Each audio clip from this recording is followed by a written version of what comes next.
All right, KISS Army, welcome to the KissFAQ Podcast. Thank you for giving us your time today and letting us into your head. I hope we don't do any damage. We hope that you enjoy.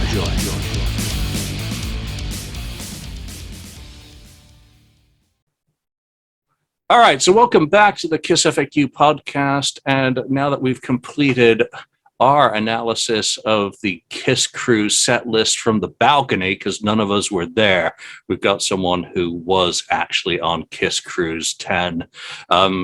Southern Kiss from the KissFAQ message board, welcome to the show, and thank you for giving us the time to give everyone a first-hand account of your experiences. Well, thank you. Yes, this KISS Cruise is something I have been wanting to do for a long time, and there was someone on the KissFAQ message board, I can't remember who said, if you're on the fence about whether or not you should go on the KISS Cruise, you just go and you'll have a great time.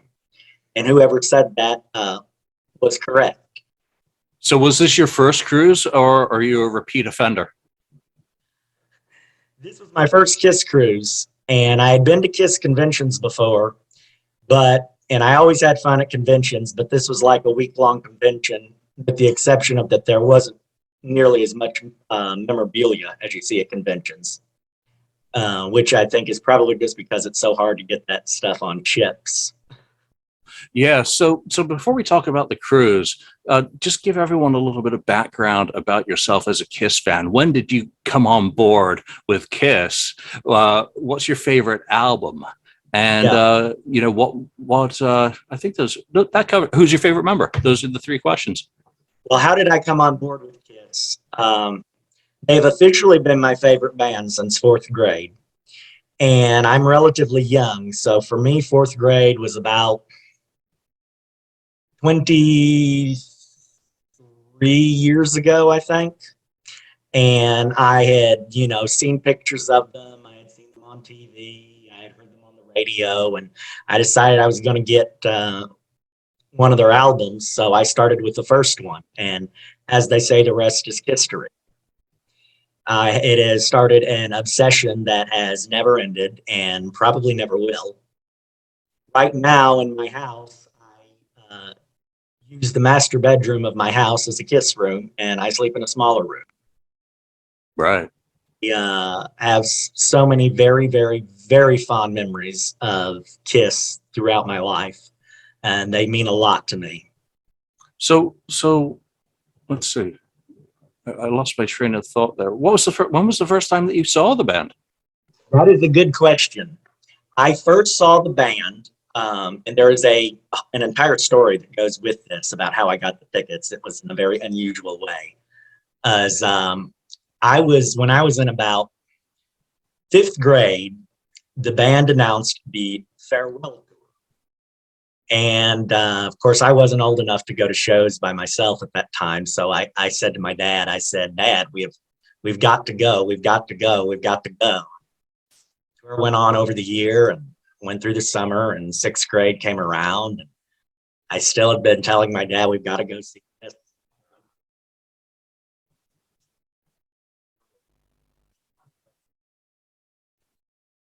At the time, I was in sixth grade, and every day my dad would drop me off at school on his way to work. And in the afternoon when school was over, my grandmother would pick me up because my parents were still at work. And it was one Friday, and I remember the day too. It was October the 6th, 2000. I went outside after school let out, and I expected to get picked up by my grandmother, as I always did. There was, I noticed outside of the building, there was a car that looked like Dad's car. And I thought to myself, no, that's not Dad's car. That's just some other kid whose parent drives a car like my dad's. And I looked at it a little bit more closely. Sure enough, it was my dad's car. And he had dropped me off at school on his way to work that day. And here he is sitting in the car in a shirt and a pair of blue jeans. He hadn't even gone to work that day. And I just thought this was odd. My dad is a planner. He doesn't do things spur of the moment.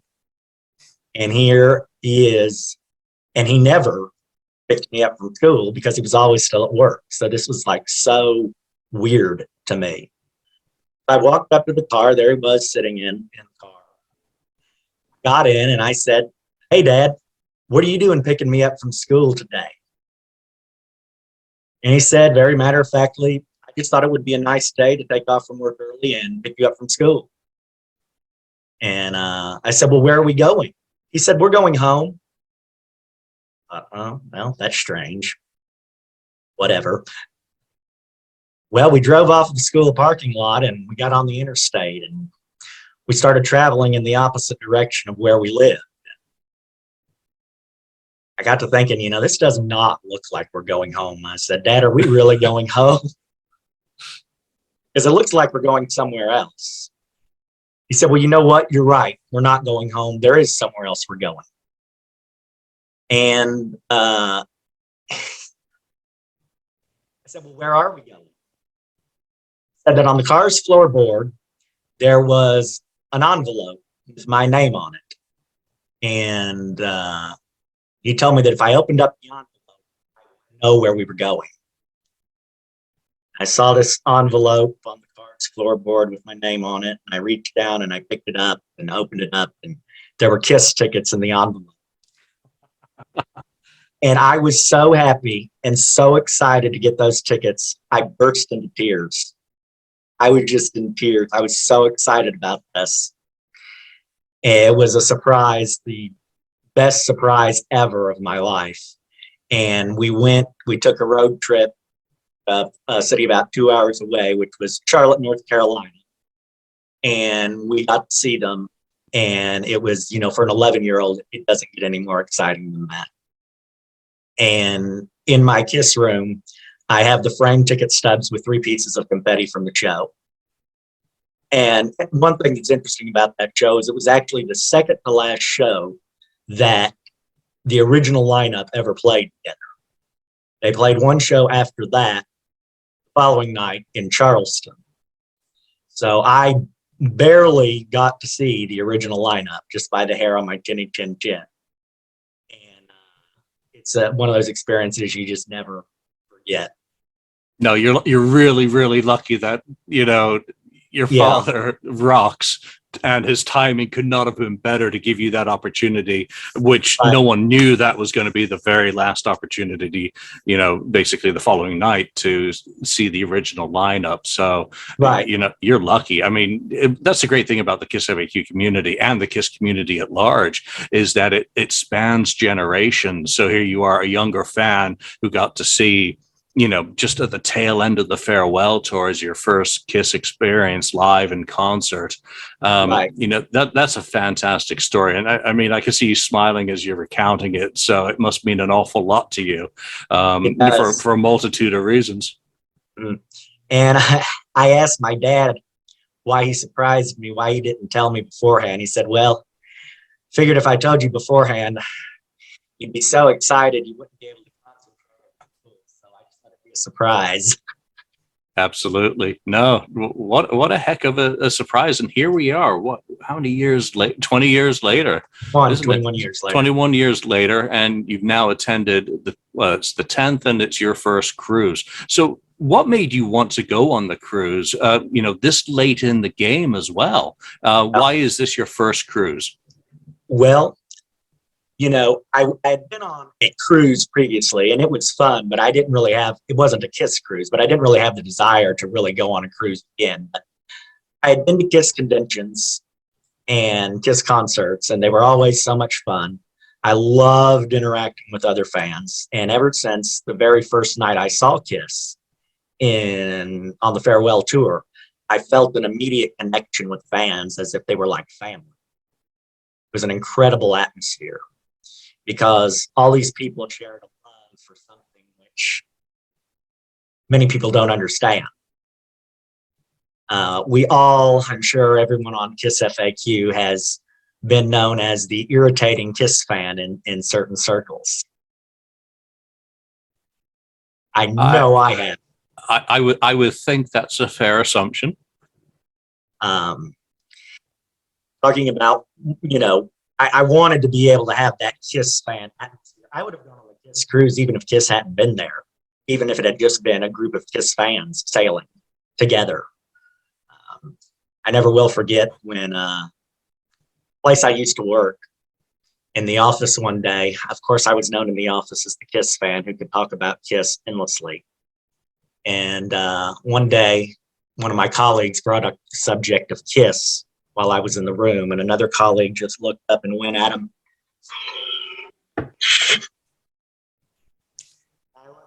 I said, I saw that. So, yes, the KISS fan community is something I've always liked. I've always interacting with fans, especially because, you know, I'm of a younger generation than the original KISS fans. I wasn't alive in the 70s. And so when I go to conventions and I meet people who've been following the band, you know, since their first album came out in 1974, it's really interesting to hear the stories they have about living first wave of KISS mania. And so I knew there'd be a lot of KISS fans, and I was in desperate need of a vacation. You know, COVID slowed us all down as far as traveling goes, so it had been a while since I had a vacation.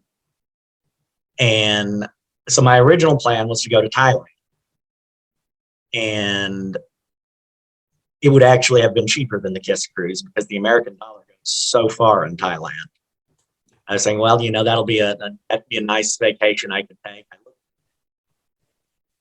You know, domestic places to travel, and it still seemed like Thailand was a cheaper option because of how far the American dollar can go over there. So, but I decided that what I really wanted to do was this cruise. So I did, and I do not regret it at all. It was a great experience. I'm so glad I decided to do the more this cruise than spend a week in Thailand. And I'm already wanting to go again next year. Really? No, that's a good response. When did you book? Did you book originally for when it was postponed and hold on, or did you come in and get your cabin because of the cancellations and the impact to other people who had booked who weren't able to attend? Well, when I first decided I wanted to go, when I first decided I was really going to go through with it, it was probably either June or July. I can't remember. It's either June or July. And it was all sold out. So I talked to the sixth man. I called them up, and they said that I could get on a waiting list, and if anything opened up, I could get on. They said I was number 140 something on the waiting list. And I remember thinking, you know, I asked them, would there really be a chance for me getting on? They said there might be. Well, about a week later, they gave me a call. They said, the cabin is opened up and you can go. And I thought, well, great. That's what I'm going to do. So yeah, it was just a few months ago. And I had been really excited about it. And I flew back yesterday, and I even, when I went to sleep last night, I was still on the KISS cruise. It was like for my dreams. I know I'm somewhat of a KISS nerd. You're in the right place. Yeah. So that's how it started for me as far as going on the cruise. I flew down. I flew down from Nashville to Miami the day this cruise started. So I wanted to make sure there'd be no flight delays. And I met some people on the flight who were also going on the cruise. And the talisman, unbeknownst to me, that they were going to be on the flight. So I thought that was cool. I very briefly chatted with them. And I told them, you know, I enjoyed seeing them perform with Ace and was looking forward to seeing them perform on the cruise. And I checked into my hotel in Miami, and I knew that there were a lot of KISS fans at Doubletree that the KISS Cruise Fest was going to be held at. Right. Which had been canceled But I decided I'd just go over to that hotel bar and meet up with fans. And I had already contacted Ace of Base, who posts on KissFAQ. And he had told me he was going to be at the hotel bar. And I said, well, I'm going to come over there and we can hang out. And we went, and it was very nice. We sat at the bar with some other fans and chatted. And it was a very nice experience. A good way to kick off the festivities. I saw a fan with there in the hotel bar with I loved people's tattoos. There was a fan that had a Gene tattoo on one arm, a Paul tattoo on the other arm, a Peter tattoo on one leg, an Ace tattoo on one leg. And on her back, she had Eric Carr and Vinnie Vincent. Really impressive artwork. Yeah, it takes a diehard to ink that sort of stuff. So more power to them. Yes. And so I went back to the hotel that I was staying at and got up the next day and Ubered to the port. And at the port, I met some really cool people as I was waiting to board the ship. Let's see, I met a mother and daughter from France. And they both had KISS tattoos, and this was their 10th cruise. Every year they come from France for the KISS cruise. So I thought that was really cool. That's a long way to go for a KISS cruise, and to do that every year, that's real dedication. Yeah. Especially now with COVID and all the difficulty travels. I did meet some international travelers. I met people from Costa Rica, Peru, France, Canada. There was someone on board who told me that she was from Brazil. Trying to think of any other countries that were represented. I can't think of any right now off the top of my head. Germany. I can't remember if someone said they were from Sweden too or not. I don't remember. But there were people who come from all over the country too. Hawaii, Idaho, Utah, California, Arizona, Texas, Indiana, Ohio, Kentucky, Georgia, Alabama, South Carolina, North Carolina, Virginia, Maryland, Delaware, New York, Pennsylvania. Pretty much the whole country, Yeah, pretty much. A lot of states, probably at least 40. And so just right there, just waiting to board was quite an experience to be able to meet so many different fans. And I got the schedule here, actually, so I could go down chronologically through what happened on the cruise. The events on the cruise overlap, so I didn't experience everything. But I have here. So let's not follow the itinerary. What I want to do is go free form on this, and after we've hit a few of the highs and hopefully the ones a bit less. I'm not going to call them lows because this is the KISS cruise. I'm not walking the gangplank. Then we'll go back and fill in some of the other ones, and some of the other activities that were going on the cruise. So let's skip through all the COVID testing and vetting and all that. Get on board, take the masks off. Just in terms of that, how was it on board in terms of health and safety? Obviously, that's been a big concern for a lot of people. That was the reason why a lot of people weren't here. Obviously, they did do a lot of testing. We know that. But once you were on board, did you feel comfortable with everything that was in place for the duration of the cruise, whether it was at restaurants, at the cafeteria or buffet, or in the venues themselves? I personally did not. Well, I mean, I knew, I was taking a risk just because of the pandemic. And I was a little bit nervous that something might happen, but I knew it was just a risk I was just going to take. And there were some people on board wearing masks, even though it was not required. I didn't wear a mask. And it was not a socially distanced thing. You know, lots of people congregating together, sharing, where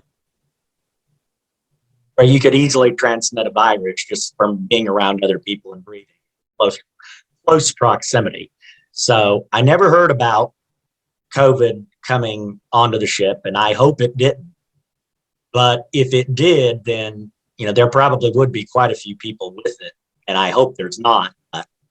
No, and at some point, you know what? We all have to trust that vaccine that we've all, Right. you know, hopefully gotten, because otherwise, you know, if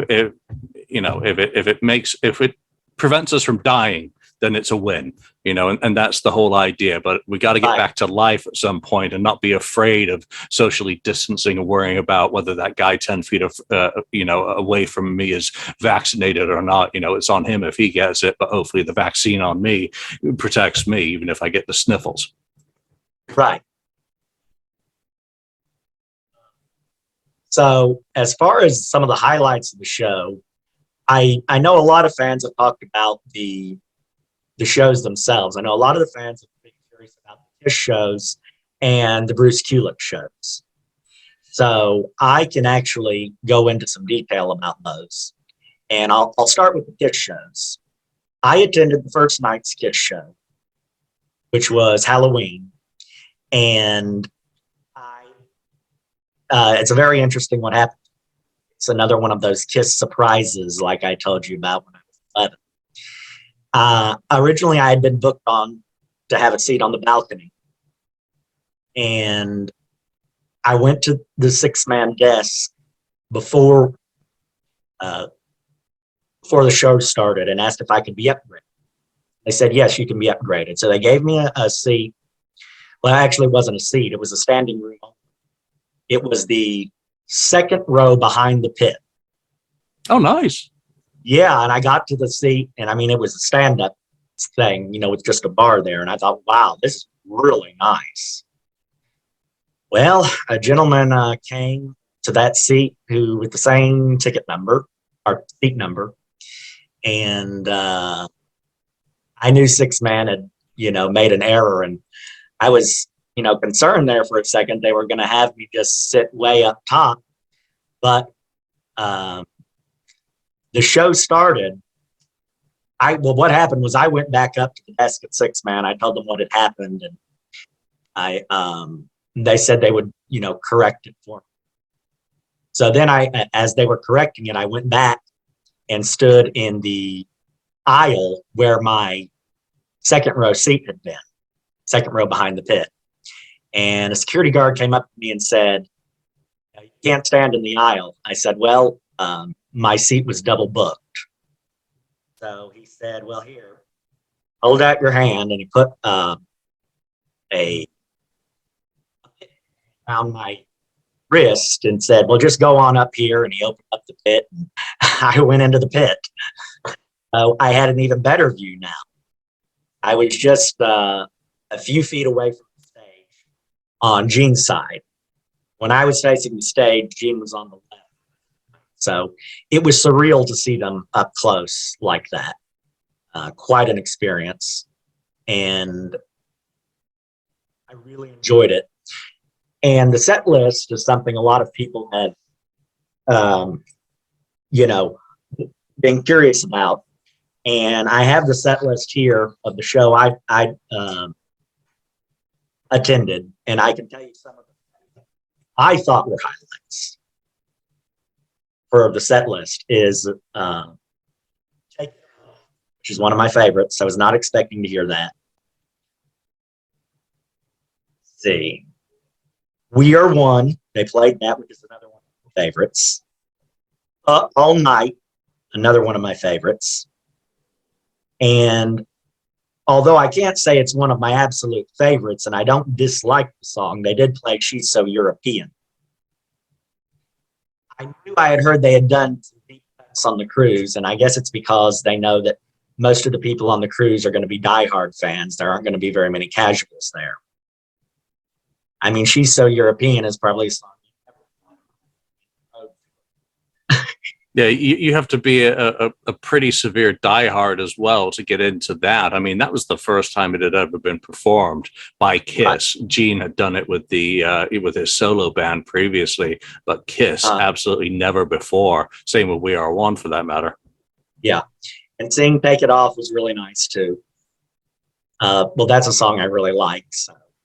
Yeah, first time in 26 years since that was last performed, and even All Night hasn't been done since the Asylum tour. So stretching it out and having that. But have you seen shows during the End of the Road? And what was your feeling about the balance of 4 rarities versus there's quite a lot of songs in there that they've been doing currently on tour. Well, I did see the End of the Road show in Nashville about 2.5 years ago, and it was a fun show. I don't remember exactly the set list. I don't remember there being many deep cuts on the show I went to. There might have been, but there were none. it's greatest hits. Okay, yeah. Well, I know that's what they did mostly, but I did 2.5 years ago, so I can't remember exactly if there were any deep cuts or not. Seeing KISS is always a pleasure, and I know even if they're playing a lot of the same songs tour after tour, it's KISS. It's much like a YouTube video I saw where people were parodying on this video Star Wars, talking about all the silly things in Star Wars. And they would go, there was this and this and this, and then they would say, but it's Star Wars. Would say such and such and such and such happened in Star Wars, but it's Star Wars and we love it. Or such and such happened in that movie, but it's Star Wars and we love it. And so that's how I feel about KISS, but it's KISS and I love them. No, absolutely. And that's one of the points that I always like to make about the set is, we're supposed to be KISS fans who love these songs, regardless of what they play. You're in a theater setting, a very small theater setting, seeing KISS, without the pyro, just KISS on a boat. What did you think about that? If you saw them in Nashville, you saw them in an arena, and now you're seeing them in this pretty much a tiny venue on a boat. Well, in Nashville, I was way up in the nosebleed section. So of course, that's probably the furthest I had ever been from them was in Nashville, because the other tours I had either sat on the floor or on the lower level. The other tours I saw. And so, but here for me, just inches away from them was surreal. And I noticed how much bigger they look, and with those costumes on, seeing them up that close is really incredible. I didn't catch a pic. I tried. A bunch of people around me did. The guy standing next to me caught Gene's towel. I did get some of Gene's water, though, even though I never touched the water bottle. He threw it out into the audience, and it went upside down over my head, and I got some water on me. So what are the obviously the rare songs are highlights, because you'll probably never get to hear those again, and that's exciting. But what were the highlights in the set for you, either visually or the music? What were your takeaways when you came out of that show? You're like, fist pumping, and how was the audience? The audience seemed to be enjoying the show, from what I could tell, just audibly. Because most people were sitting behind me, so I couldn't tell from the looks on their faces. First time cruiser here in the pit. That is awesome. In complete surprise. I would have never. I mean, you could have told me, "Do you think you might be sitting in the pit?" I'd say, "Well, I'd have to have some sort of a connection or something." Well, no, I didn't have to have a connection. I just had to have a seat that had been double booked. No, you made the right choice, absolutely, to take them up on that and get down there, because usually it is reserved for people who've, gone to many cruises. It's like one of the few perks there is for repeat offenders on the cruise. So, but and without a lot of the international crowd, I was a little bit concerned that the vibe wasn't going to have that insane energy that, often the South American Brigade and the Swedes in particular bring to the events that they attend. Well, I thought that, visually, of course, there wasn't as much on stage as you've seen in previous years, and that's understandable. I mean, I wasn't expecting them to just be all over the stage. Gene and Paul have certainly slowed down in that regard. I did think it was odd, though, that Gene didn't spit blood. I thought that was odd because that's such a staple of the makeup performance. I can understand why they didn't want to breathe fire on a ship or do pyrotechnics. Well, fire and ships generally don't go well together. Yeah. So, I mean, I wasn't expecting to see him breathe fire or for there to be any pyro, but I can't say that I was disappointed. It just seemed very odd that he did not breathe fire. I mean, excuse me, not breathe fire. I meant to say it seemed very odd that he did not spit blood. I just find that odd, just because it's such a staple of the show. But as far as how the band sounded, they sounded good. I thought they sounded good. I can't say that. I go back and I watched Kissology and I watched them play those songs from the 70s. Of course, they played much better. Right, but it's 2021. Right, exactly. They're not going back in time. Anyone who expects them to should probably go and spin Alive 2, or Alive 3, and just be done with it. If that's what they want or need, just go do that and don't go to the shows. Right, and that's going in. I knew they wasn't going to be. You always hear about the grand Kiss show from the 70s, but I knew it wasn't going to be that level of energy. So. But I enjoyed the show for sure. Seeing Kiss is always great. It's just a fun time. So let's take a step back to the 2 nights before, which was the Sail Away show. That's obviously, is that your first? Well, obviously it's your first time seeing electric Sail Away show. I had acoustic on mine. I believe pseudo acoustic, because it is electrified or amplified. But what did you think of that? Those songs, that crowd, it's a great environment when you get on the boat. That's kind of that evening's event. I got the set list right here. I just pulled it out. I've got it sitting here beside me. So I'll start out by saying that the set list, I'm sorry, not with the set list, with it being an electric, and I thought it was going to be acoustic. And I was on deck when they were getting set up, and it didn't look like they were setting up for an acoustic show. Someone I was talking with on the cruise said, because I had said, I think if they're getting set up for their acoustic show, said, it looks like they're getting set up for an electric show. And I thought, either way is fine with me. I'll take either an acoustic or an electric. I knew I was going to have a good time. And so they came out and they said they were going to do something different this year. They were doing an electric show. So I got as close as I could to the stage. Wasn't as close as I was for the show. The electric show. The mask show. I was probably closer than I had ever been, and they sounded good.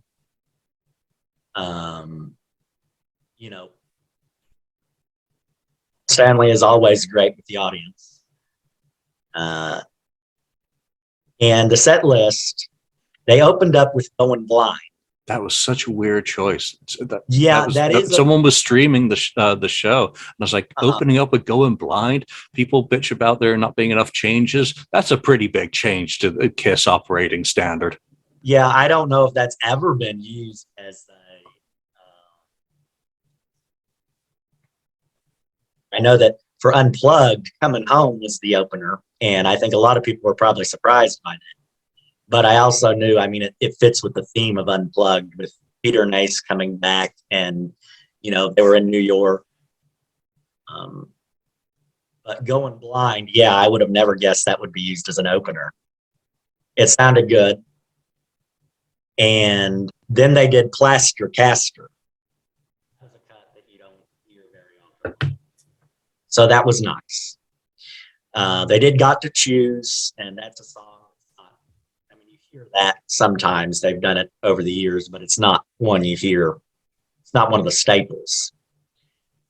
They did Love Her All I Can, which was great to hear.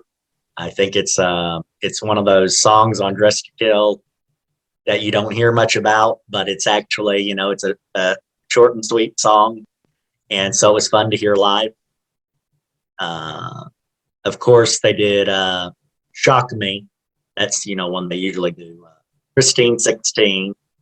And I have to say, Paul Stanley made that comment about, and I think this subject has come up on the forum before, grown men writing a song about a 16-year-old girl. So Paul Stanley said, I don't remember his exact words, but he said something to the effect of, if we were to put this song out now, we'd have to call it Christine 60. Yep, but you can still use that line. I don't usually say the words to someone your age, and it still applies either end of the spectrum. Yeah, I guess that's true. Let's see. Tears Are Falling, and they did that with Bruce. That was nice to hear. And Heaven's on Fire, also with Bruce. Then Bruce went back and they teased the bass line of I, which is actually one of my favorites. And then they didn't follow through with it, which I was disappointed about because I love that song. I think it's a great song. And so they did A World Without Heroes. And Hotter Than Hell, Calling Dr. Love, and they closed with She. So there were some deep cuts in there. The only songs on there that are very frequently used are Shock Me, Heaven's on Fire, and Calling Dr. Love. The others aren't used as frequently. Well, Tears Are Falling's in the set, or was, I think. Currently, I lose track of what's in the set these days. But that's a good mix of electric stuff, that hasn't been heard in a while. I saw the set, and, from a quirky start with Going Blind, I'm like, cool. I was like, where's Coming Home? I was like, did they start the stream late? Did I miss that? I was like, nah, okay. Well, I went back and watched it again later. Master Caster is always fun. It's one of their go-tos that they can just kind of do. Got to choose. When I went to a meet and greet and they did it acoustically, I was thrilled. It's a fun song. It's deeper canon stuff. Let me get your opinion on this. The set was down to 12 songs. Mm-hmm. Usually, or previously in 2019 and 2018, it was 16 songs. Do you feel gypped? Well, I did think the set seemed kind of short. I wouldn't say I feel gypped, though. Sure, I would have preferred there to be more songs, but, I don't feel like I was ripped off. And I don't know what made them decide to shorten the set list this year. I don't know what the reasoning was behind that. That I do not know. But I can't say I feel gypped, but No, we'll have to see if anyone snapped a picture of the set list on the stage to see if they skipped over any songs. Yes, that would be. There may have been time constraints, or maybe they only planned on doing that. Come on, these age plays a factor. Right. Tired from a tour, whatever else goes into life. You're still getting a sail away show electric with KISS on a cruise ship or already heading out to sea at that point. So Right. It's a win regardless, I guess. I just wanted to get the impression. I guess if you've been on the cruise previously, people might note that, this is a little bit shorter than we've become accustomed to. And those were, I think, the last 2019, I think, was acoustic. 2018 was acoustic electric. So, and Ace was there for one of them. Yeah, and I remember at the sail away show thinking when it was over that did seem kind of short. Yeah. So I'm going sequentially through the show since that's what the topic that we've just covered on the actual KISS FAQ broadcast. And then we'll come back and fill in the other events. I'm jumping forward to the second Kiss show indoors, which was the night following yours. Did you watch that on a screen anywhere? I did not. I was thinking it was just going to be like the same show. I thought to myself, well, I don't really need to watch it because I just saw it last night. And of course, I would have gone to it again if it had been live, but I just didn't think I needed to do that. So I can't remember what I decided to do instead, but I found something else to do on board, some other activity that was going on. But I talked with some fans who went to the second show instead of the first one. And when I did, I realized that it was, in fact, a slightly different set list. And I have the set lists here pulled up on paper here. So I looked through and did some comparison. And it looked like the same number of songs, except there were 3 songs from night 1 that were not played on night 2, and 3 songs from night 2 that were not played on night 1. And so the 3 that were only performed on night 1 were She's So European, We Are One, and All Night. And for night 2, they replaced those with Rock and Roll, Making Love, and All the Way. And I was kind of disappointed that I didn't get to see Making Love. It's one of my favorites. I think it's some of Gene's best bass work. And All the Way is good too. That's another song with good bass work on it. Let Me Go Rock and Roll is fun, but I'd rather have seen Making Love and All the Way. So what was the conversation like on board after the second show about those changes? Because we go from having 3 pretty severely deep cuts into ones which have been performed intermittently. I mean, a couple of Let Me Go Rock and Roll was a regular in the set list for many years. Making Love is a little bit more obscure. I think 2006. I remember that being done last. And All the Way gets dragged out now and again. What were fans who went to night 2 kind of like talking about after that show? Were they annoyed? Well, I remember one of the fans I talked to who was telling me about the show he had been to. He said, Making Love and All the Way. And I thought, really? They didn't do that at my show. Those are great songs. That must have been really good. And so from what I could tell from talking with fans, I don't know how many people got to attend both shows or were comparing seeing one simulated live versus one simulated live versus being there. But from what I gathered, there were some fans who thought night 1 was better and some fans who thought that night 2 was better. Set list wise, Kiss fans. Yeah. I mean, and I guess, I don't know how much different the playing was the second night, if they were playing better or worse. But set list wise, I think, my opinion is I really like Making Love and All the Way, but I like We Are One and All Night too. She's So European and Let Me Go Rock and Roll. Neither one of those are amongst my favorites, but it's like I said earlier, you all enjoy Kiss. Yeah. So they didn't re-show any of the in-house feeds of the 2 Kiss shows throughout, so you weren't able to see the second show with missing the live feed? Well, I don't know if they ever re-showed it, but I was thinking, because I thought they were just going to be the same set list. I said to myself, I'm not going to bother watching the second one because I just attended the first one, so I'll, take advantage of something else the ship has to offer because I can always watch it later. But it was not the same show. Nope. I had heard previously that I'd heard some people say they do 2 identical shows and some people say they do 2 different shows. Yeah, and you never know what it's going to be on the KISS cruise. I mean, doing the set list analysis of it, there have been occasions where they've done identical sets both night. You never know. Life is like a box of chocolates. You never know what you're going to get with KISS. So to throw in some Forrest Gump. Let's get into some of the other live performances. Bruce Kulick, the man. Yes. He's the MVP of the cruise in previous years. What did you think about his band, and did you catch his show on the 30th, the first set? I caught, yes, and it was great. I never imagined I would be sitting in a hot tub watching Bruce Kulick perform live.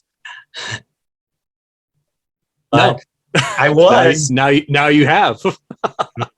I wanted to take advantage of the hot tubs, so I didn't, think, well, I've got to get as close to the stage as I can. And hot tubs were elevated, so I could sit in the hot tubs and still see the stage. It was really cool to be able to do that. And so I have that set down here in front of me too. Excellent set list, excellent show. He started out with Exciter, which was, that's a great song. It's a song you don't really hear much.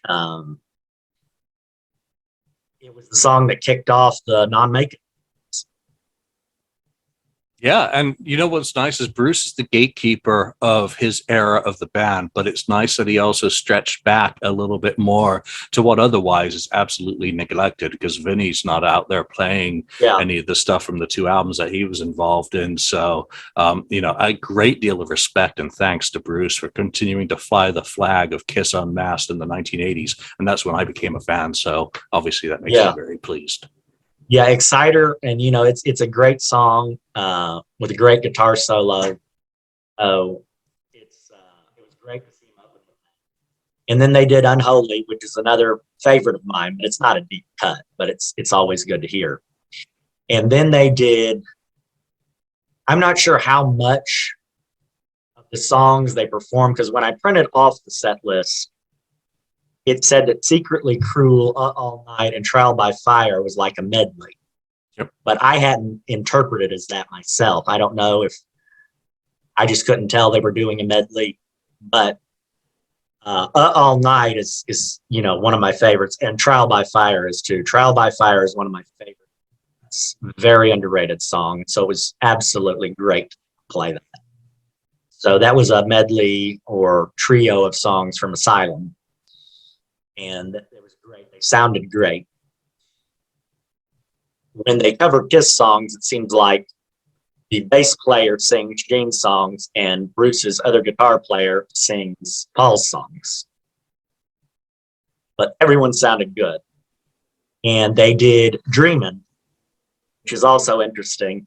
I know that came from Psycho Circus, and it was, by the time that album came out, Bruce not with the band anymore, but it is a good song, and it was great to hear. It's a deep cut, and it comes from an album that's very underrated in my opinion, and that, considering Psycho Circus was the theme of the cruise, it was very fitting. And then they did Eyes of Love. They wanted to do this tribute to Eric Carr. Yep. So they mentioned about Eric Carr. They wanted to do a tribute to him. So they did Eyes of Love, followed by Can You Feel It, followed by Little Caesar. And I think that's great. They wanted to give tribute to Eric Carr. He absolutely deserves it. And, it doesn't seem like they talk. I don't hear like Gene and Paul talk much about Eric Carr today. I don't know why. It just seems so. His contributions were so great. And I know there's a whole subject to get into about what happened towards the end of his tenure with KISS. And I know that's you hear a lot of different things about that, but I mean, that's another subject. But to get back to the set list, yes, the fact that they did those songs for Eric Carr was great. And All Hell's Breaking Loose, which is another great song. It comes from the Lick It Up album. And although I do not dislike the song Lick It Up, I have to say it is probably my least favorite on that album. There are so many great songs on that album, and Kiss always seems to do Lick It Up. That's like the only one they ever seem to perform from that album. And it's not a bad song, but there are just so many others that are of that. So to hear All Hell's Breaking Loose along with Excited, that was really, really cool. Yeah. No, that's somewhat unexpected. I think Kiss teased a little bit of it several years ago, so it's nice to, finally have that one done, and because it's got an Eric Carr connection, and again, Bruce flying the flag for Kiss Unmasked. And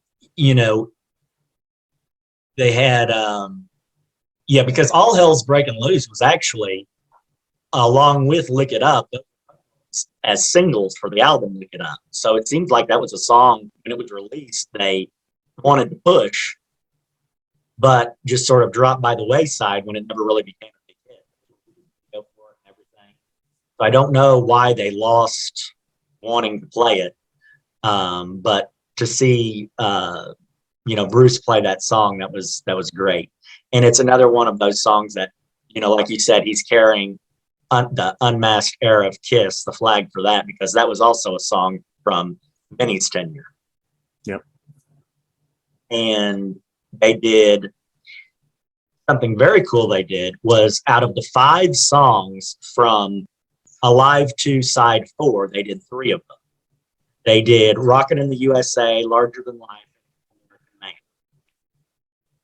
Man. And they all sounded great. Which are the 3 with Bob on them? Because obviously Ace plays on Rocket Ride, and Paul just did all the guitars on Any Way You Want It. Yeah, I can't remember if Bruce mentioned anything on stage about his brother Bob or not. I cannot remember. Bruce is very quiet on stage. He plays very well, but he does not say a lot to the audience. So, and I can't remember if the subject of Bob came up or not. And I don't know if they chose those 3 just because Bob was on them or not. If that was supposed to be to him, I'm not sure. Yeah, my understanding was he did mention that it was a tribute to his brother. This was the first cruise, obviously, since Bob passed away. So again, he's not only celebrating Kiss, but he's also making sure that his brother's contributions to the band are continued to be remembered as well. Just Bruce's classic, pure classic. Yeah. And then they did, I don't remember this being a medley at the time, but now that I look at a printed set list someone typed up, it's being typed up if it was a medley, where they did Nowhere to Run, Tonight You Belong to Me, Naked City, Wouldn't You Like to Know Me, I'm a Legend Tonight. And I know Bob contributed guitar to Paul's 78 solo album. And so I'm not sure if he was on Wouldn't You Like to Know Me or not. And if that was in tribute, he was. And then, Nowhere to Run. He co-wrote Naked City. Okay, so yeah. And so it looks like they were really trying to contribute to Bob. And then they did Goodbye. And I thought that was going to be the last song. It's great to see songs from Paul Stanley's album getting played. I thought Goodbye. It's always great to hear Paul Stanley solo songs live. Yes. And so I thought, they were doing Goodbye. So I thought that was just going to be the last song. That was their way of saying goodbye for the evening. But then they did God Gave Rock and Roll. It was a good show. I really enjoyed it. And I knew I was going to have to see the next Bruce Kulick show on the ship. I knew that was a can't miss show. And in between that time, I actually ran into Bruce on the elevator. And I was on the elevator, and I can't remember where I was going, what direction, up or down, but I saw Bruce Kulick get on the elevator right before I was about to get off the elevator. So I immediately just got back on the elevator. And he said, "Are you going up or down?" I didn't know where I was going, because I was just going to ride the elevator with him and then let him get off so I could chat with him for a few seconds, which is what I did. I don't know where he was going or anything. So he said, I'm going up or down. I said, well, that's where I'm going too. And we very briefly got on the elevator. I told him that I had met him at a convention years ago, but that he probably didn't remember me. And I told him how many countless hours I had spent rocking out to him. And I told him that I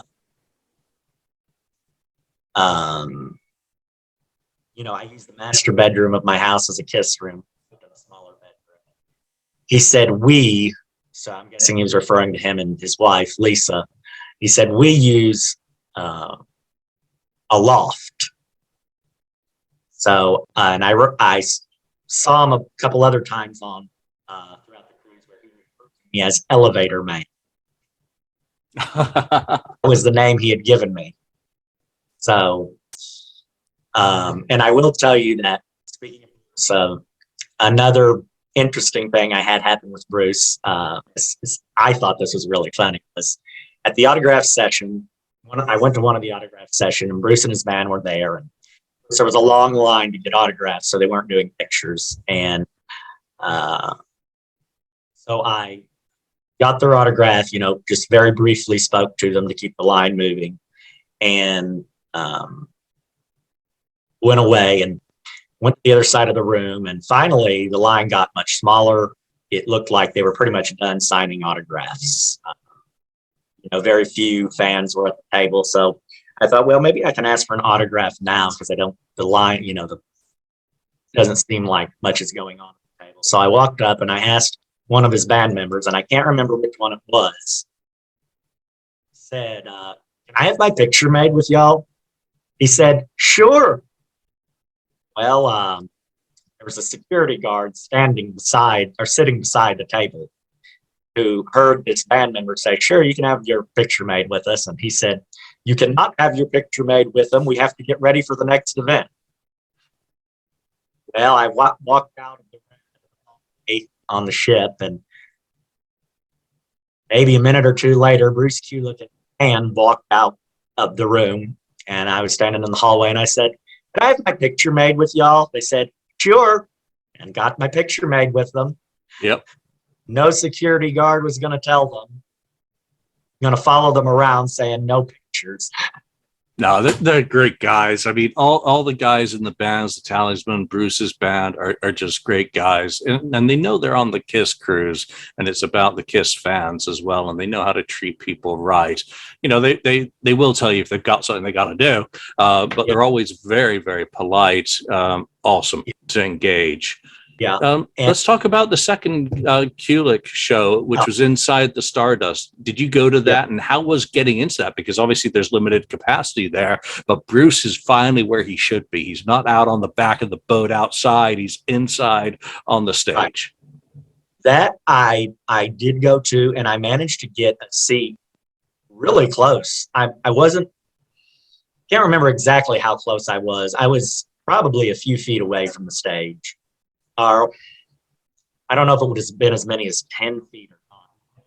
It was closer than I would have expected to be able to get a good seat to. I wasn't in the center. I was off to the left, but I had a really good view. And so, it was nice to just be able to happen to get a nice seat. It was another one of those standing things. I can't remember. I don't think it was the pit. I think it was right behind the pit. But it was a great view. And the set list, there was some overlap in the set list, but there was a lot done that had not been played at the first show. And I thought the band sounded excellent. They just were playing very, very well. And the fact that the audience seemed to really be into it too. The audience was excited about the show. And they opened up with Exciter, but then they did Tears Are Falling. That was good to hear. That's another one of those songs that, like all there was a music video for. Like maybe the band wanted to push the song to be a hit, but it never really took off, and they just sort of never went back to it. They might have played it since, but I know it's not something they've played much at all, since they put makeup back on. So they did Tears Are Falling and Who Wants to Be Lonely. And then they did a deep cut that they did really well, and the crowd seemed to be pleased to hear, and that was Thou Shalt Not, which is one of my favorites. I don't know if KISS has ever played Thou Shalt Not live before. I'm not sure. But if they have, it's certainly not something that has ever regularly made the set list. Yeah, I don't recall KISS ever doing that. I know Bruce, I think, used to use that for his guitar clinics, and that's the only time you would have heard live guitar to it. But yeah, that sounded great. And then they did, according to the set list I printed off, they did Radar for Love and Making Love as a medley. I didn't sound like a medley to me, but maybe it was. And I know a lot of people say that Radar for Love was just KISS trying to rip off Led Zeppelin. But I don't think it's a bad song. It's a great song. And I think the Making Love thing's just a little tag in the middle of it, rather than a medley as such. But Radar for Love, come on, another Asylum song? Yeah, and Asylum is such, in my opinion, such a great album. And it wasn't until I started posting on KissFAQ, which was about right around the time the pandemic started, I started posting on KissFAQ.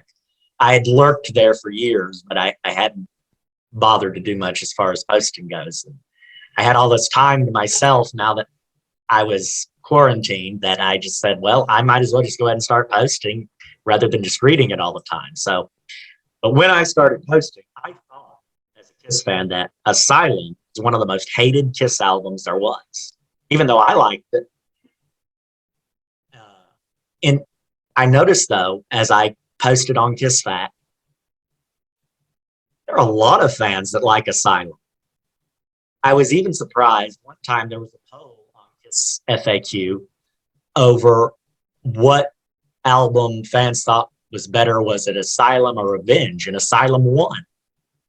And I was surprised because, you know, I just always thought that it was an album fans hated, even though I always liked it. But I guess it has a strong following.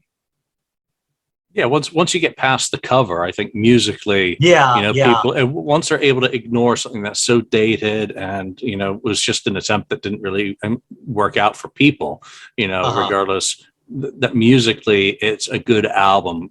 Is it better than Revenge? I'm not too sure about that, as much as I like both. Yeah, well, and I think one of the things Asylum was the crazy 80s costumes. But that was trend at the time. I mean, as far as glam metal goes, it was, you see a lot of those big hair bands wearing weird stuff. But wearing weird stuff isn't really unusual for KISS. They did that in the 70s too. That stuff was weird back then too.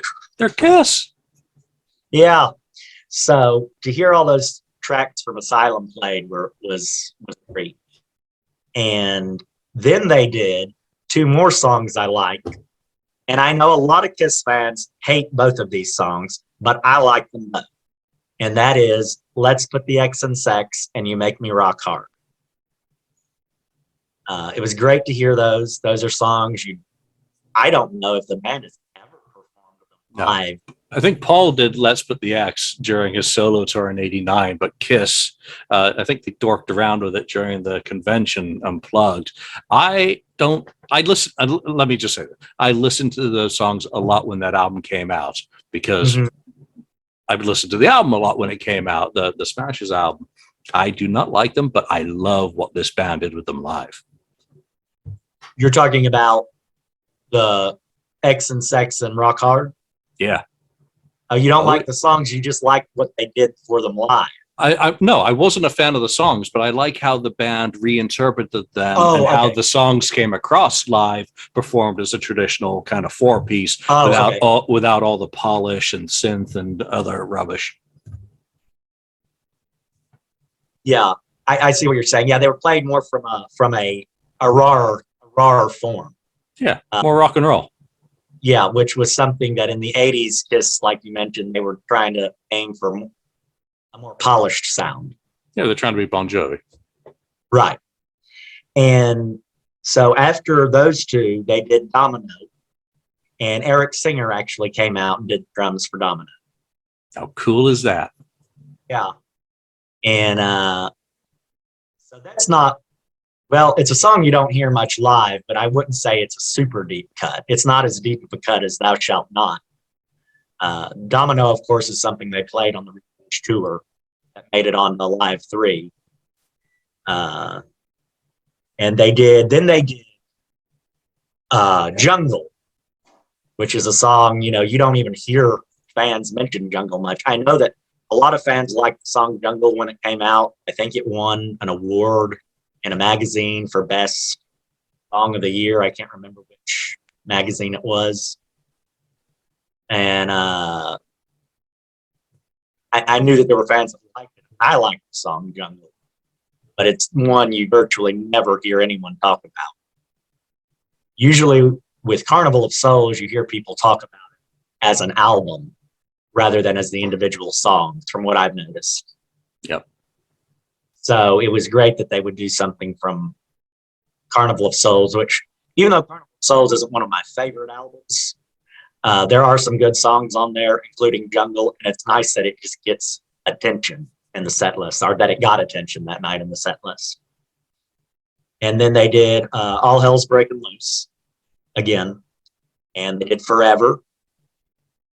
And then they did something in tribute, I think it was, to Eric Carr. They did the Carr Jam from Revenge, and they did Paralyzed, which is another deep cut from Revenge. Paralyzed and Thou Shalt Not, those are both very deep cuts from Revenge.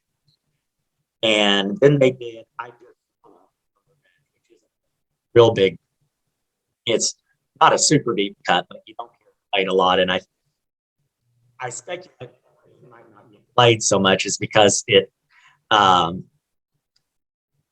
more or less uses the F word repeatedly in it. And I don't think KISS wants to do that on stage. I think that they're trying to, since the reunion tour, they've tried to be a little bit more family friendly, because second generation KISS fans started coming with their parents. And so they didn't want to do all of that on stage. But it's one of my favorites. I think it's a very overlooked song, or underlooked, or overlooked, yes. And then they did another deep cut from Revenge, and that's Spit. And the audience seemed to really be into that too. So that's 3 deep cuts from Revenge. And I'm trying to think right now, from Revenge songs, the other deep cuts that were not done, and I'm not complaining, I'm just saying that these are ones, other deep cuts from Revenge they did pick, were Tough Love,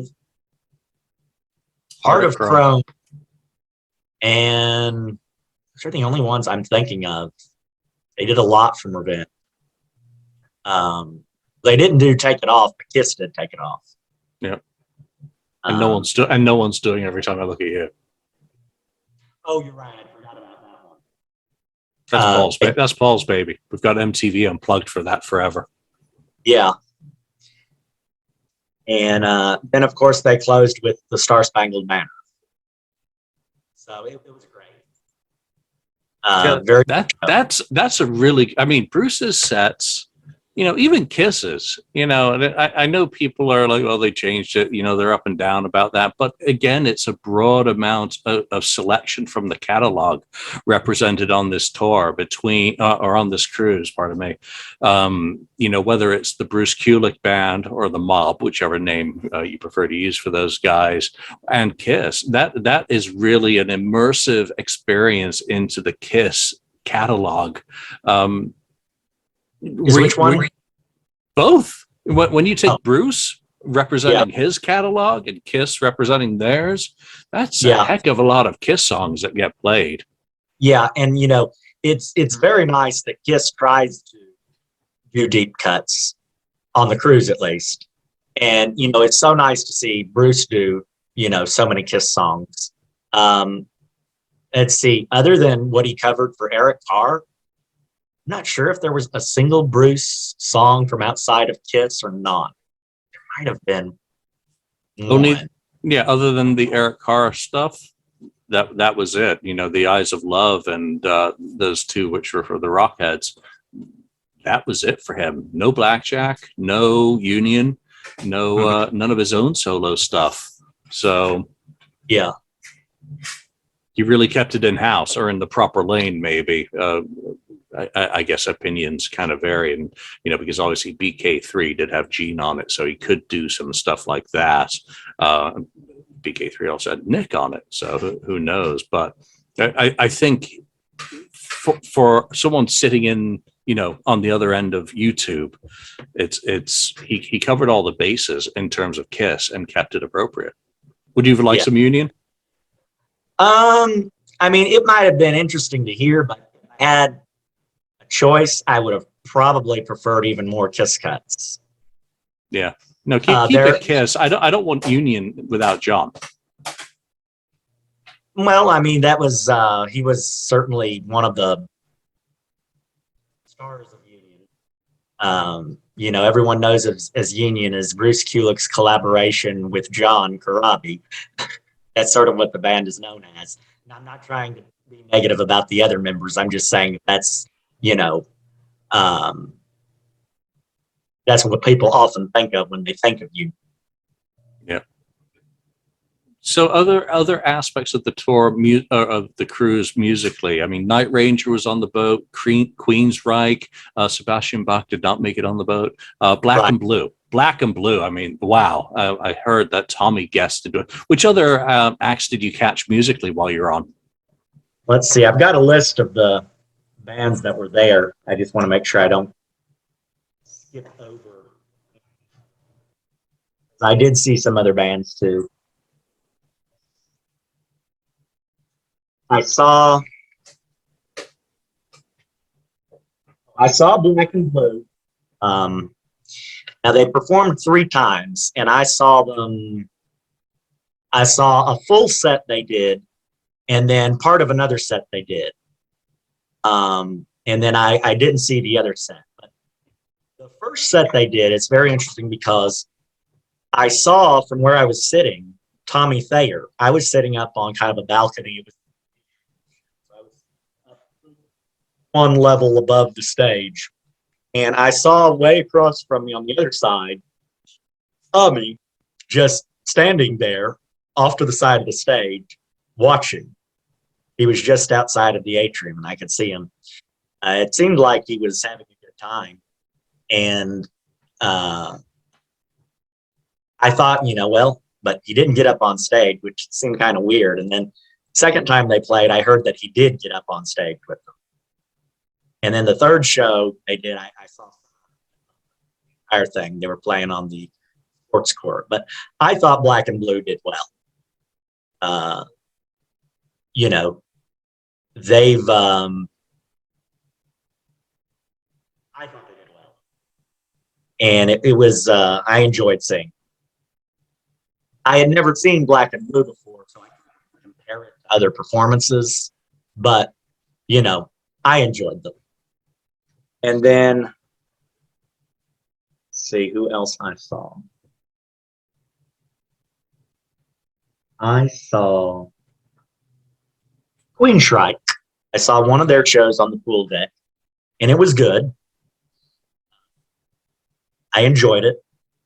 And I also saw one of the Talisman's shows, which I really, really, really enjoyed. And I made sure to tell them, run into them sometimes on the ship, like in the cafeteria or an elevator or somewhere. And I made a point to tell them how much I enjoyed that show. They did 2 of my all-time favorites. They did Mr. Make Believe, and they did I. So that was great. I love Mr. Make Believe, very overlooked song. And it was primarily an acoustic show, and they were great. A lot of KISS songs. I don't remember exactly which songs they played, but they played those 2, which I wouldn't have counted on hearing. And I was very pleased to hear. And I also saw, I saw Nick Perry and the Underground Thieves. I saw They performed 3 times. I didn't see them the first time, but I saw them the second time, and then I saw some of the third performance. So the first performance was Unholy, and I thought they were great. Not Nick Perry, I'm sorry. Did I say Nick Perry and the Underground Thieves? Yes. I'm sorry, I meant to say Tuck Smith and the Restless Hearts. Tuck Smith and the Restless Hearts. That's the one I'm talking about, who I didn't see them the first time, and I saw them the second time on Belize, and then I saw them again. I'm sorry, I meant to say Tuck Smith. So Tuck Smith is a really cool performer on stage. His band is good, but he is very charismatic. And he actually, I was there at the front of the stage, and I was the only person who at the time was sitting down, and he made reference to it. And I said something to him about, he said something to me about, I'm being the only one sitting down, and I stood up, and he said something about rock and roll. I can't remember what it was, but it was something negative. And I said, that's bullshit. That's not true about rock and roll. I know it was. And he then gave me the microphone and let me say it for the audience. And he wanted to have a beer chug on the stage. And so I got up. I wanted to do the beer chug. He let me up with a few other fans and did the beer chug. And he saw my KISS Kruise hat. He took it off and put it on himself. And then when I was done, he put it back on. So, and he said, well, my first name is Alan. And so I can't remember how this came up, but he said, Alan, you must have a plantain dick. Can't remember how that came up. Then he gave me the nickname Donkey Dick. And I ran into him in the hallway later on, and he remembered me. He said, there's Donkey Dick Allen. And so the next time I saw him was I saw the end of the last few songs of the last time they performed. And I went up to the front of the stage, and he recognized me. And he said something like, there's Donkey Dick Allen, the rock prophet. And he let me say something into the microphone again. It was about getting tired from rock and roll. And I got on the microphone and I said, I can't remember exactly what I said about, that's not true. Rock and roll all the motherfucking time. It's my energy. It never gets tired. Okay, I just used the F word on the podcast. Yeah. Okay, I just wanted to make sure. I know not all podcasters would allow me. So he, I said to him, I lived in Nashville, see him again. And he said he was moving to Nashville in 2 weeks. So I'm hoping I can go and see him again. He was really good. They were good. Really enjoyed them. And what about Kaleido? That is actually KISS related in that their lead singer was on Ace Frehley's Anomaly album of backing vocalist on A Little Below the Angels. I went to part of one of their shows. For a lot of the people, I didn't see the whole show. It depended on, if there's something going on afterward I really wanted to go to. I might leave early, or if there was something going that I was coming from that I'd really wanted to go to, I'd come and watch the end of the show. So I saw a little bit of Kaleido, but not much. They sounded good. I don't know that I really saw enough of the show to really give a thorough analysis, but I did get my picture made with the lead singer. So I saw enough online to make me want to check out their stuff, and from what you've now said, I'm going to check out Tuck Smith and see, what they're about musically. I mean, that's how we discover new music, by what other people say, right? And the stories enhanced. As time is running a little short, I want to just touch on a couple of other aspects of the cruise. cabins are small. Let's talk about food. How were all those arrangements on the cruise, and what did you like in within those aspects of it, for your sustenance? Well, as far as the food on board, there's the food that's included with the cost of the cruise, and then there's the restaurant you have to pay extra for. And I said to myself, unless I get there and the free food is really bad, I'm not going to pay to go to any of the restaurants. And so I didn't. I ate most of my meals either at the cafeteria, which had an indoor and outdoor component, and it was like a all-you-can-eat buffet, and it wasn't bad. I certainly found some stuff there I liked. I mean, I wouldn't call it gourmet, but it wasn't bad. And there was Sheehan's Irish Pub and Grill. I liked that place too. I really liked their chicken wings. That place was great for breakfast. I used to go there because no one was there for breakfast. So I'd have my 3 pots of tea and my breakfast, and it was just silence with a big screen. And there was the main dining room. I only went to once, but it's very interesting. I went to the main dining room, and they asked me if I would like, if it would be okay when they were going to seat me, if it would be a seat with other people. I said, sure. And I was thinking to myself, well, it'd be nice to chat with other fans, while I dined.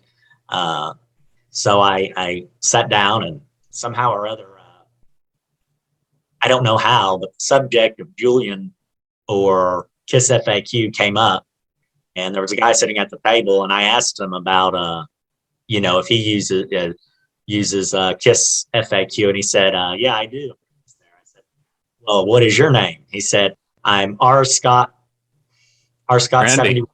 Yeah. He's a really good guy. Yeah. And I said to him, well, I'm Southern Kiss. And so we talked about, I guess I probably told him I have actually been reading Julian Jill for over 20 years now. I was reading your Kiss album Focus when it was a special feature on kissasylum.com. Now I feel old. That was probably back around 1999 when I started reading that, long before, it had ever been published. So I'm really honored to be on your show after reading your work for all these years. Well, thank you for coming on the show after reading some of that. I look back on that and it makes me cringe.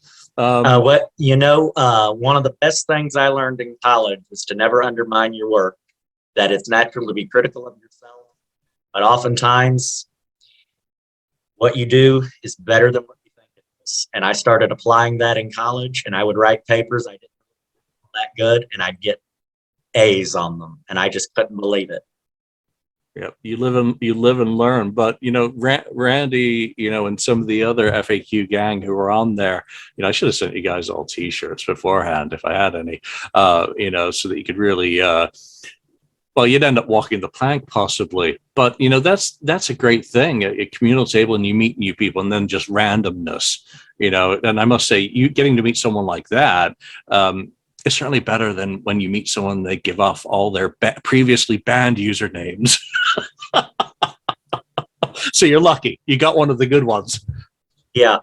And I also wanted to say, as far as the cruise goes, 2 activities that I really, really, really enjoyed. Of course, there were more than just 2, but 2 of my favorites would have been karaoke. I did that 4 out of the 5 nights. I absolutely loved it. I'm so used to dancing to Kiss in my living room that to be able to get up and dance on stage with other fans to Kiss is a great experience. And I also really enjoyed the Kiss trivia. Thayer and Jamie St. James. I really enjoyed that. It was done in teams of 6 people per team, and my team tied for 3rd place. Nice. Were the teams pre-organized, or was it all random out of a hat? This is such and such a team. Well, it was sort of like just people would just sort of walk into the room and they'd hear, well, you need to find a team. So I just sort of found the first team. I just walked up to a group of people and said, do y'all have room on your team for me? They said, sure. So I just sort of got on their team. They had already named it and everything. It was named Nothing to Lose. But it was fun. It's super fun. That was one of the high points on the cruises. And if anyone goes in the future, that really is one of the standout events. It's great to hear that the band members were more involved in, some aspects of that. I mean, I was watching the riff off this morning. Mike Brune put up his video of it. And, to see Mark, who's Tommy's guitar tech, if you ever do a Tommy guitar experience, Mark will be the person who helps you out through that whole process. Jamie St. James and Jack Blades from Night Ranger. So, to have that sort of interaction with them, is kind of cool. Yeah. And there is one thing I ought to mention that I thought was funny that happened on the cruise. I don't know if other FAQers will think it was funny. Happened with Paul Stanley's bedtime stories.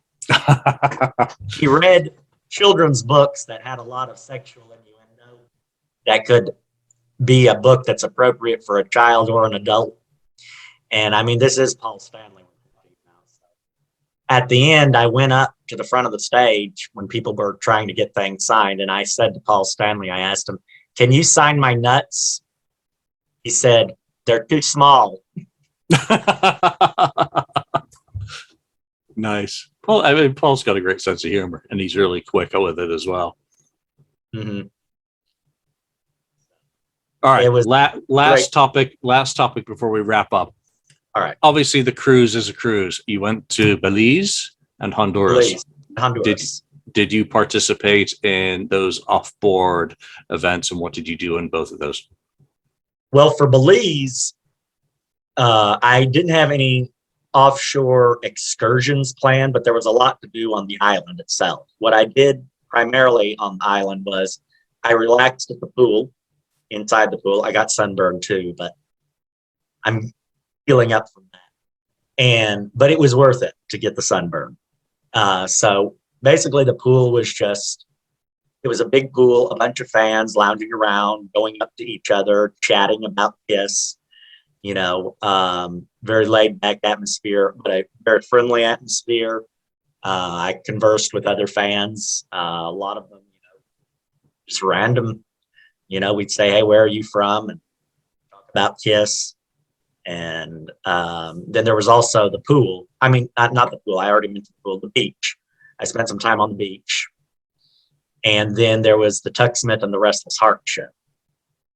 And so those were primarily the three things I did in Belize. I didn't pay for any of the other excursions, but I do remember I was on the beach, and one of the excursions was zip lining over the ocean. As someone was zip lining over the ocean, I heard them shout out, "KISS forever." Nice. And then, so the second day we stopped in Honduras, and I got out and I walked around some, but to get to the main part of Honduras, other than the side of the island that we ported on, you had to get an expensive bus ticket to go into the island. And at the time, I really didn't think it was necessary.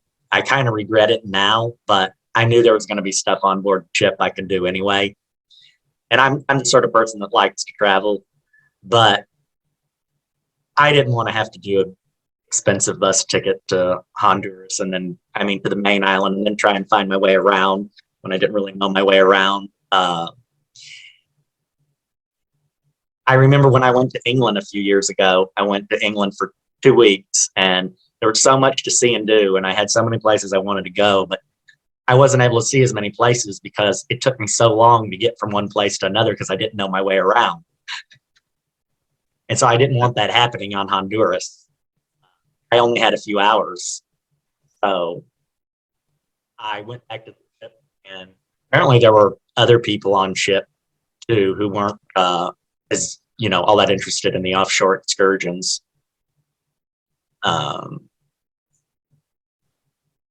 Of course, for me, the main draw was just the fans. That was the big draw for the KISS Cruise. And I made a few really good friends on the cruise that I hung out a lot with.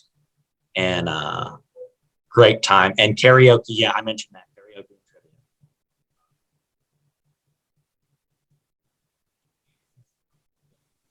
getting or closer to the main area of Roatan, Honduras. But I mean, I wasn't that disappointed because I really KISS Cruise. I would have gone on the KISS Cruise if we hadn't stopped anywhere. Right. No. Oh, yeah. Absolutely. I didn't get off in Key West on my cruise. I hung out and watched. What did we watch? I think we watched Detroit Rock City, the movie. Yeah, they had that available on the cruise. They were doing a filming of that, and usually I would want to see that, but I own the movie Detroit Rock City, so I didn't think I needed to. I figured I could do things that I wanted to do things that I couldn't just do at home. Right. Well, you know what? I think we've covered pretty much everything there is. Is there anything you'd like to add before we go? I don't think so. Other than as I said earlier, I just had a great time, which that's what I had heard about the KISS Cruise. And I met people who had been on all 10 of them. And I know that if they're, people are going on this every year and they're having it every year, it must be a success. That must be an enjoyable experience. Yeah, and here's a guy, to everyone who's watching out there who just went on his first KISS Cruise in 2021, the time that, lots of people canceled and weren't able to go and had a great time and enjoyed the music and enjoy it. It sounds like you had a fantastic cruise and a vacation, and who knows what they're going to have in store for KISS Cruise 11, which is sailing out of Los Angeles. So those of us on the West Coast, hallelujah, a little easier to get to. And those in Australia, well, your 19-hour flight becomes a 15-hour flight. I'm sure that doesn't make that much of a difference, but and the European lot, sorry, you're now got a 12-hour flight instead of a 8-hour or whatever it is. So, everything kind of works out. And hopefully for KISS Cruise 11 in 2021, the world has returned or continued its return to normalcy, and that all of you are able to go on the KISS Cruise and participate. I hope they have a strong lineup like they did this year. Because when you've got Black and Blue, and come on, that's 80s. They were on tour with KISS in the 80s. When you've got the Talisman, when you've got Kaleido, Night Ranger opened up for KISS on the Creatures of the Night tour. That, and Queensryche opened up for KISS, Animalize, and I think they maybe did a second run as well. I mean, what an absolutely incredible musical lineup. And I know I've left some of the acts out, the comedians, Craig Cass and Courtney Conan-Dold, not deliberately, but because I wanted to focus on the music on this. I think we're going to have lots of material on the FAQ and on Facebook and other places where KISS fans congregate to talk about this event for quite a long time to come. And that's the other great part of it, that it does start the conversations and keep them going. So for now, Southern Kiss, member of the KISS FAQ. They're a younger member of the KISS FAQ. There's your perspective on KISS Cruise 10. Thanks for joining us. Thank you for having me. Thank you for spending time listening to the KISS FAQ podcast today. All sales are final. There are no refunds. If you'd like, look us up on Facebook or come over to the KISS FAQ message board and discuss the topic we've broadcast today. Don't forget to rate us on iTunes, Spreaker, or wherever you've listened to the show. We hope you'll join us again.